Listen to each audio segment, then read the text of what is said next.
Assalamualaikum warahmatullahi wabarakatuh. Waalaikumsalam warahmatullahi wabarakatuh. Semoga adik-adik semua dalam keadaan sehat ya. Selamat datang dan terima kasih kami ucapkan kepada para siswa-siswi MAN Selayar karena telah berpartisipasi dalam kegiatan Trisuri Goes to School KPPN Benteng. Tadi saya sudah diperkenalkan sama Sahid ya. Saya Kakak Parika dari seksi Peraki. Oke, kalau tadi Kakak Sahid sudah menjelaskan tentang tugas dan fungsi KPPN serta peran dari APBN, di sini saya akan menyampaikan materi terkait membangun budaya anti korupsi. Tujuannya apa? Agar para siswa-siswi memahami terkait korupsi sehingga dapat menanamkan atau menumbuhkan semangat anti korupsi sejak dini di kalangan para siswa-siswi. Nah, sebelum kita mulai, Kakak ada pantun buat adik-adik semua. Tidak mau kali ya sama adik-adik yang buat puisi. Ke Selayar beli terasi, jangan lupa mampir beli kenari. Tanamkan sikap jujur sejak dini, MAN Selayar berani lawan korupsi.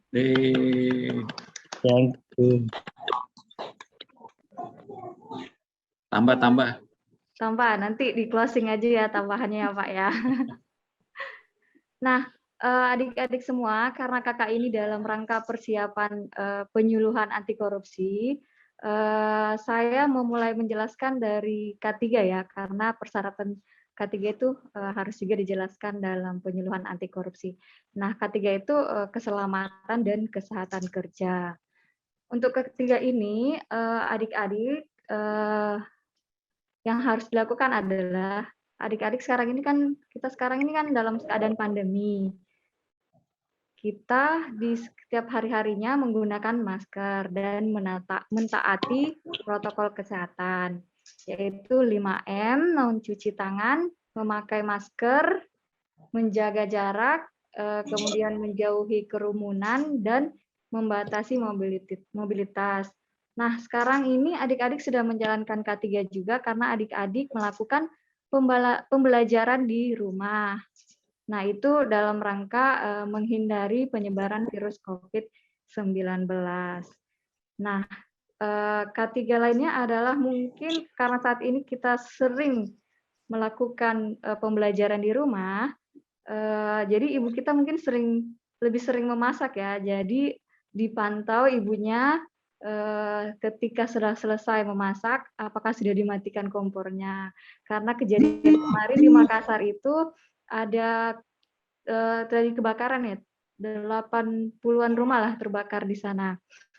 Jadi untuk kompor harus diperhatikan ya. Ini untuk ketiganya. Langsung aja saya masuk ke materinya, membangun budaya anti korupsi.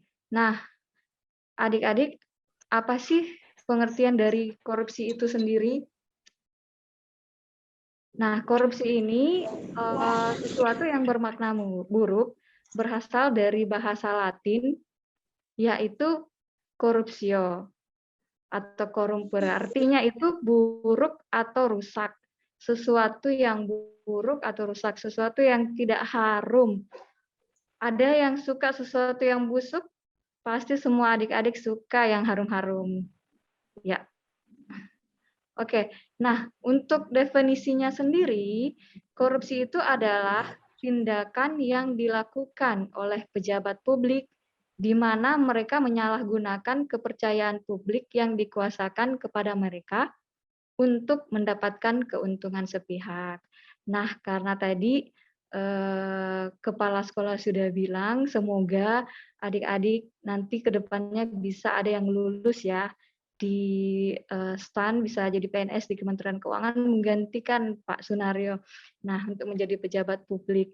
Nah, ini kita harus jangan bersikap sudah tahu pengertian dari korupsi, jangan bersikap melakukan tindakan-tindakan korupsi.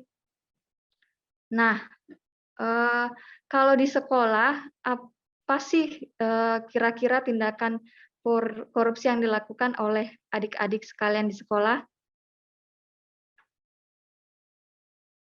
Nah, mungkin contohnya adik-adik pernah jadi bendahara kas di sekolah ya. Nah, kalau adik-adik pernah jadi bendahara di sekolah, kita dititipkan amanah untuk memegang uang kas uang kas kelas ya. Nah, uang kelas itu jangan dipakai untuk kepentingan pribadi. Misalnya kita jalan-jalan ke toko, melihat ada sepatu kita beli, karena kita tidak sanggup membelinya, kita beli menggunakan uang kas tadi.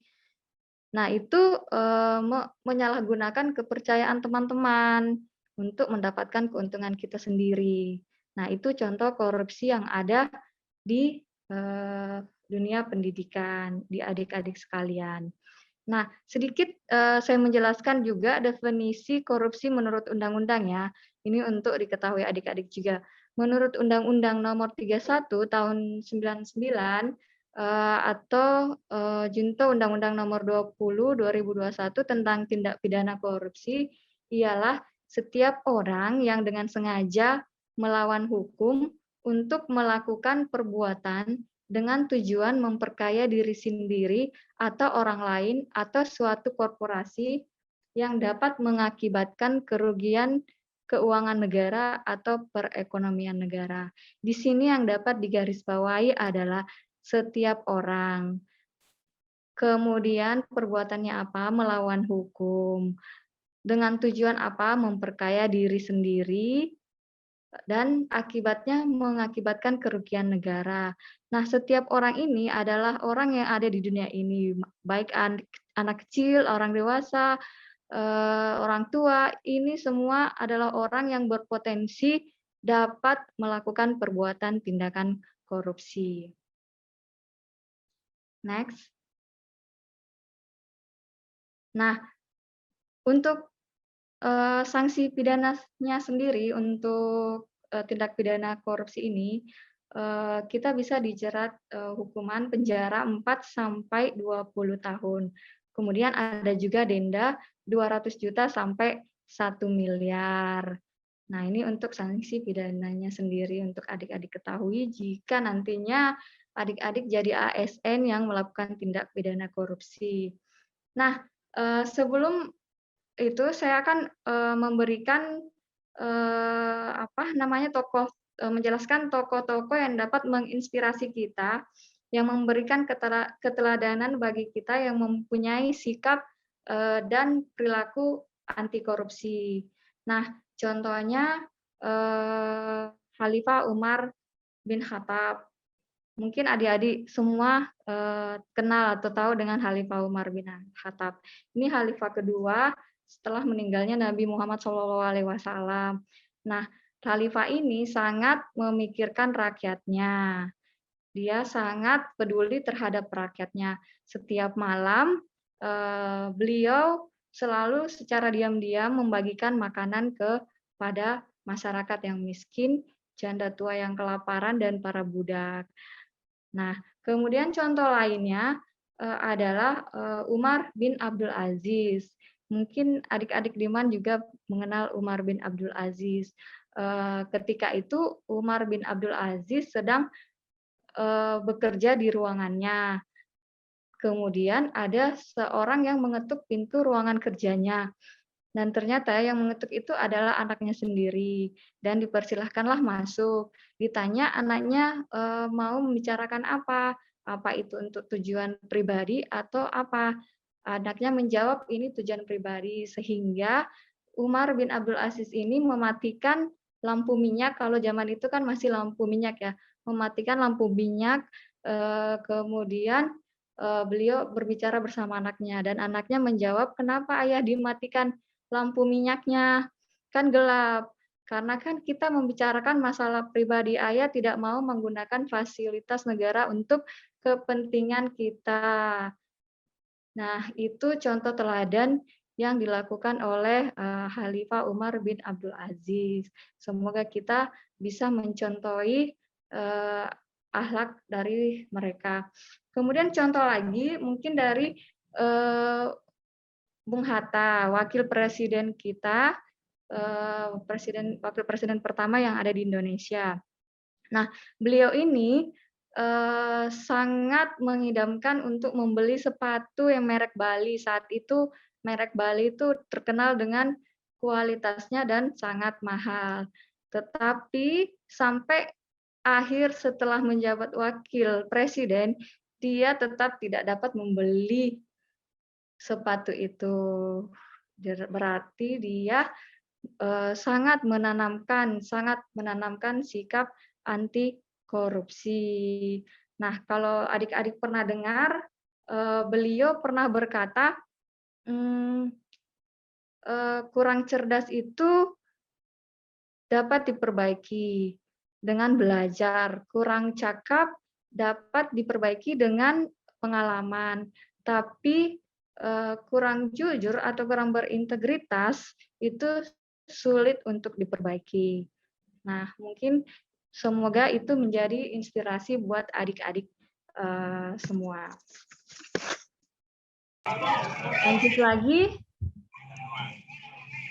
Nah, di sini apa sih tindak pidana korupsi itu? Tindakan-tindakan apa saja sih yang dikategorikan sebagai tindak pidana korupsi?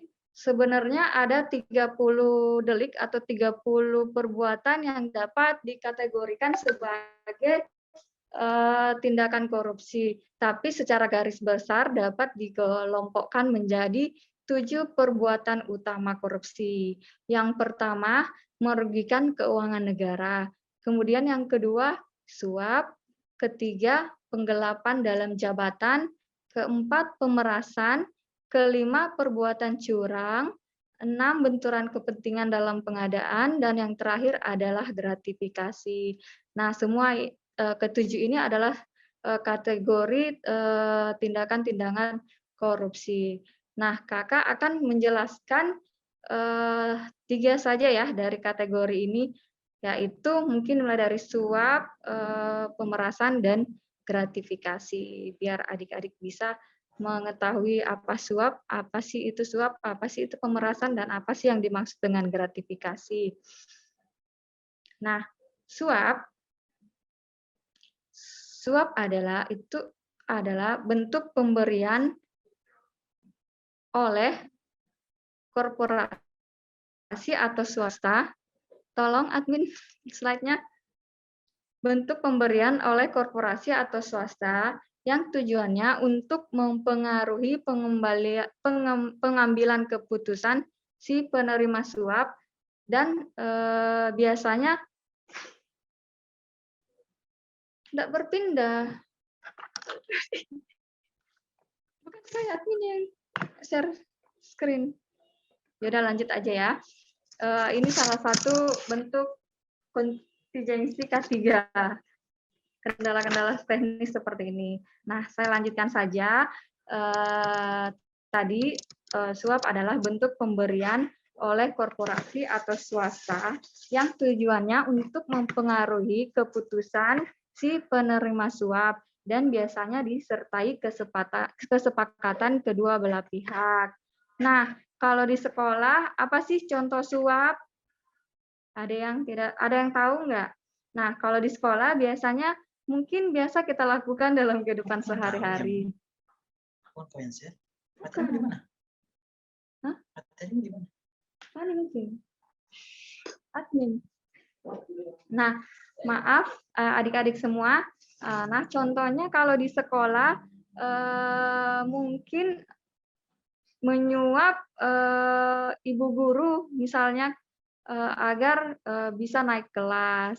Jadi kita mempengaruhi putusan bu guru yang tadinya kita mungkin tinggal kelas, karena kita menyuap, kita mempengaruhi putusan guru hingga akhirnya kita bisa naik kelas. Nah, adik-adik jangan melakukan seperti itu ya. Dan saya yakin siswa-siswi percaya dengan integritas kalian.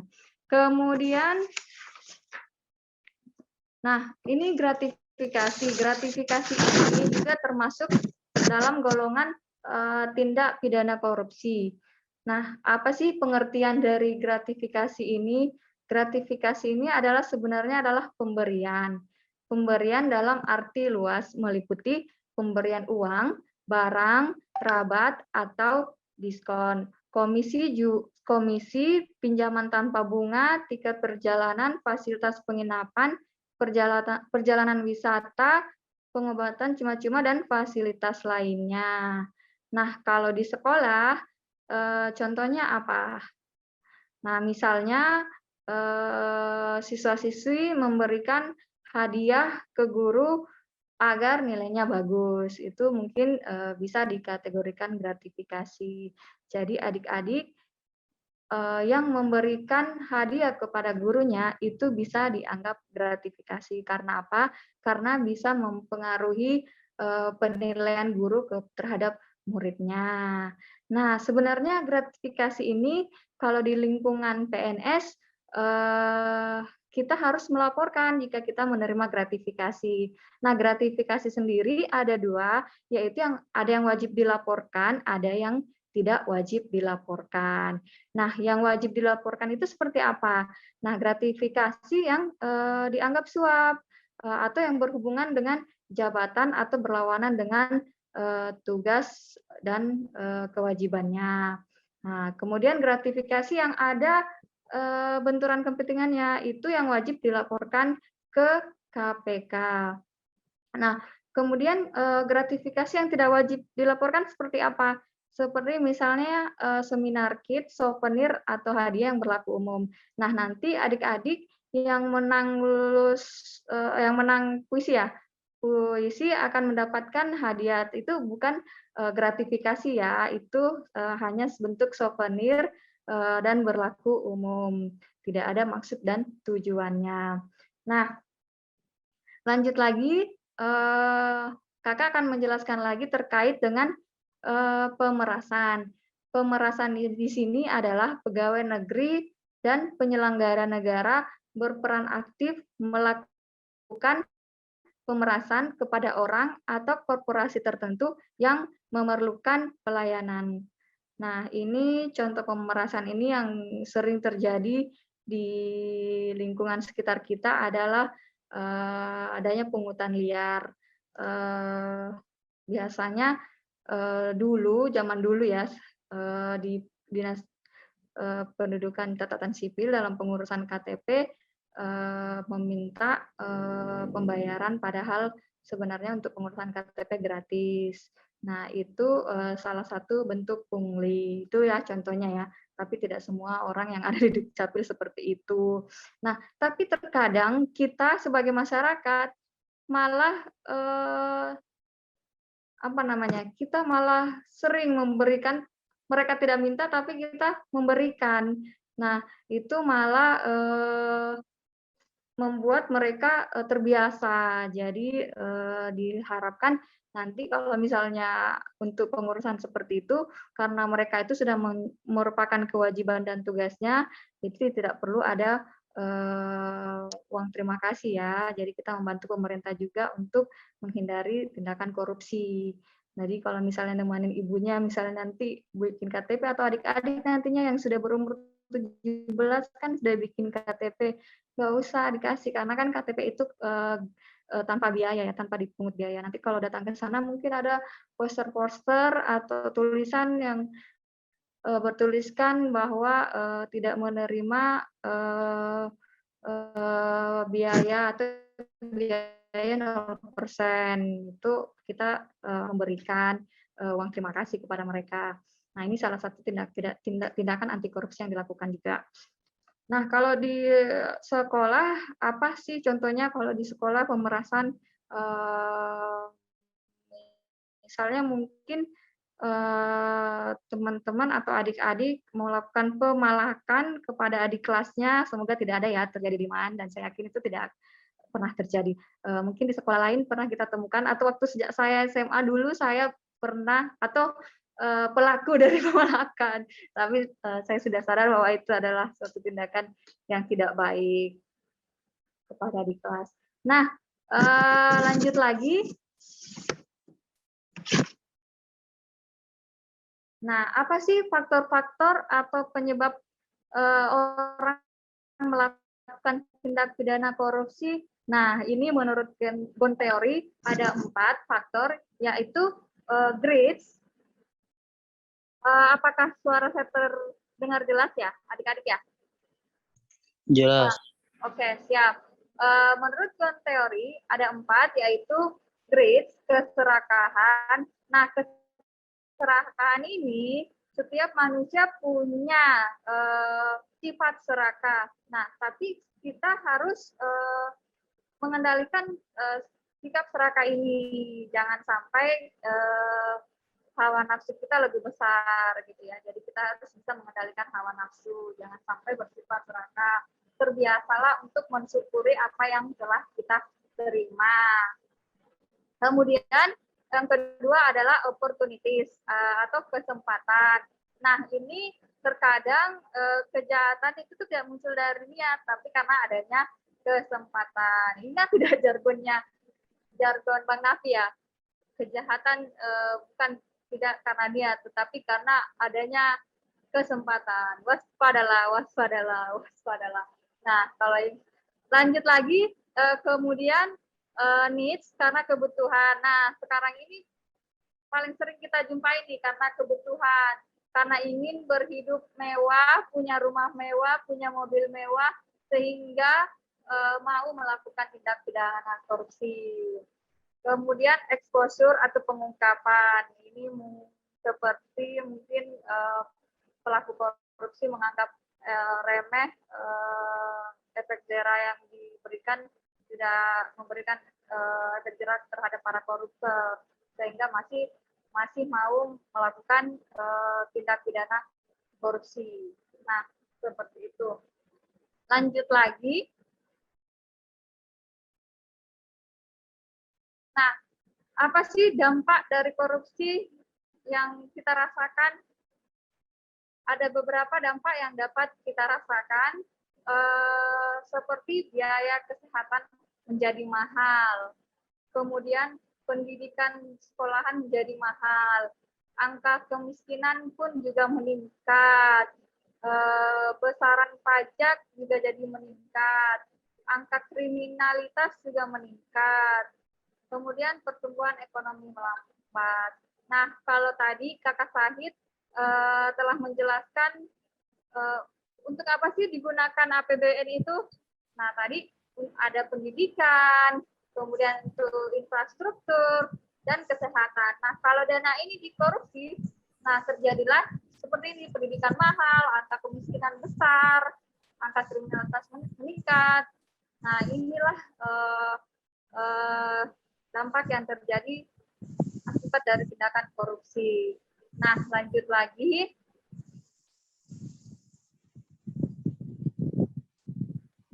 Nah, coba kita bayangkan jika seandainya negara kita ini tidak ada tindakan korupsi.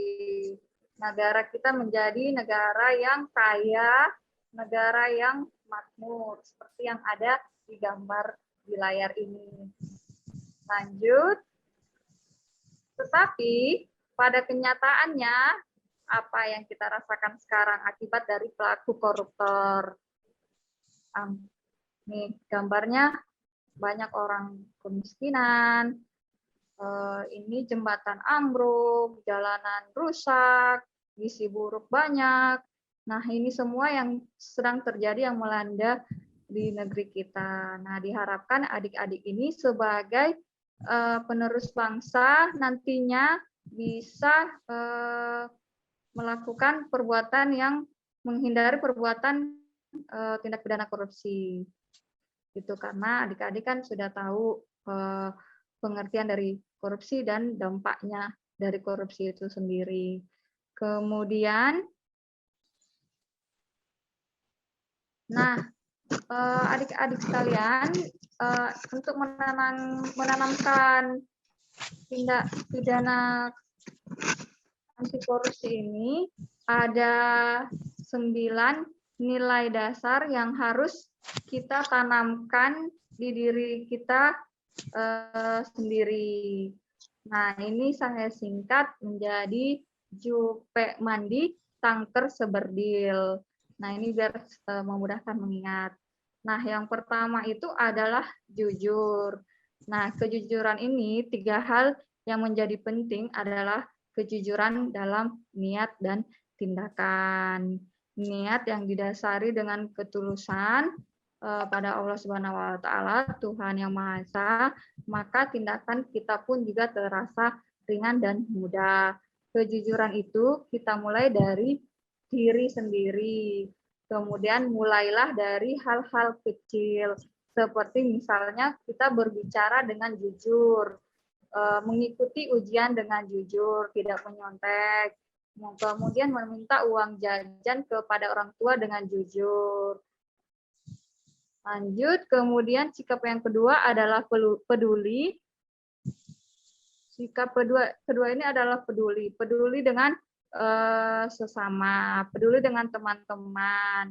Kemudian mandiri. Mandiri ini tidak bergantung pada orang lain.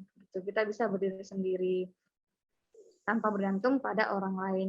Kemudian disiplin. Nah, disiplin ini biasanya berhubungan dengan tata tertib ya, taat pada aturan. Tapi disiplin ini sebenarnya terbentuk melalui proses ya, tidak mudah, dan tapi kita bisa melatihnya dalam kehidupan kita sehari-hari sehingga kita bisa menciptakan nilai dasar disiplin. Kemudian tanggung jawab melaksanakan tugas dengan sungguh-sungguh, melaksanakan PR yang diberikan oleh guru dengan sungguh-sungguh hingga tuntas. Kemudian kerja keras, bekerja dengan gigih, dengan usaha yang maksimal, usaha yang sungguh-sungguh, serta tabah dalam menghadapi ujian. Kemudian sederhana ini tidak berlebihan, rendah hati, bersikap apa adanya. Jadi ini sederhana ini tidak sama dengan kemiskinan ya. Ini menunjukkan gaya hidup yang tidak berlebihan lah ya. Kemudian berani. Berani ini bukan dalam arti berani secara fisik, berani berkelahi, tapi keberanian ini menunjukkan bahwa kita mampu mengatakan kebenaran. Oke, kemudian lanjut, adil.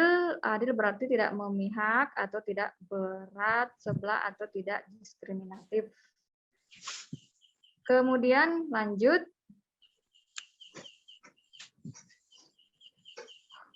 oke, satunya, nah, slide satunya, mencegah slide sebelumnya, Mas.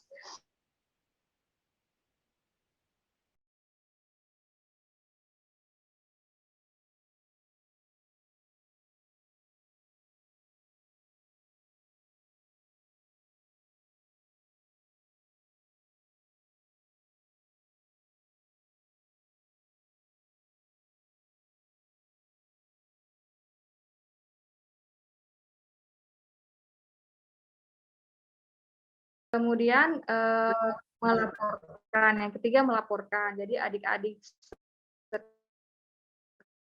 sekalian jangan takut untuk melaporkan, misalnya ada teman-teman yang mempunyai atau sebagai orang yang berperilaku anti korupsi, bisa melaporkan teman-teman yang melakukan atau berperilaku koruptif seperti mencontek tadi.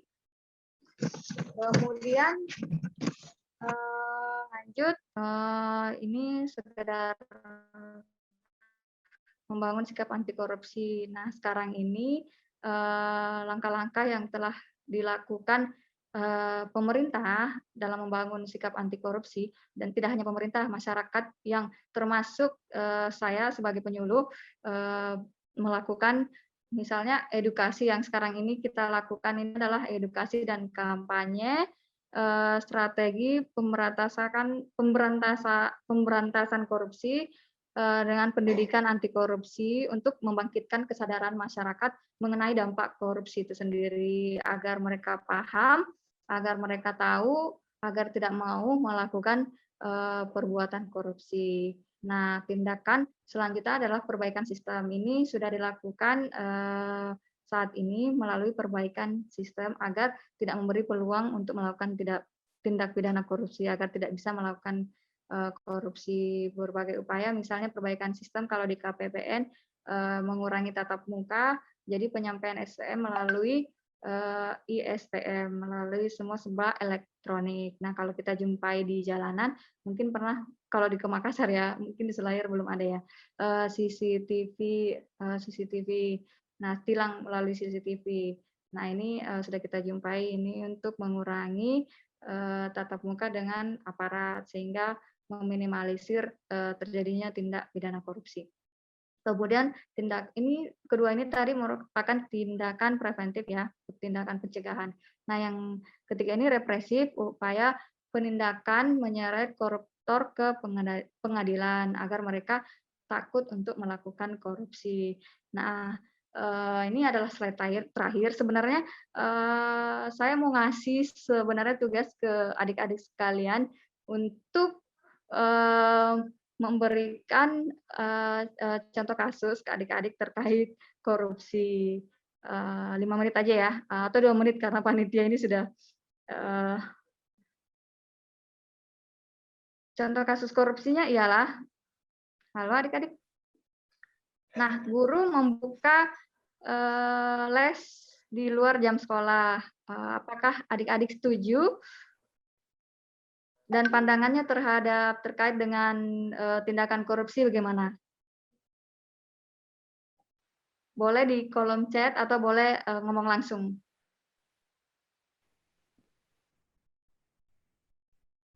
Silakan. Kolom chat aja. Ya, raise hand. Yang raise hand silakan bicara.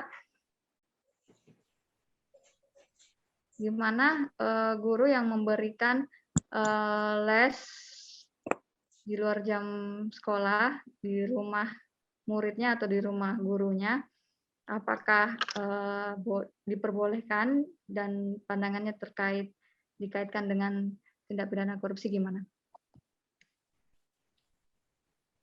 Baik, langsung saja karena mempersingkat waktu, untuk case seperti ini, guru memberikan les, sebaiknya tidak dilaksanakan langsung ke muridnya sendiri. Karena apa?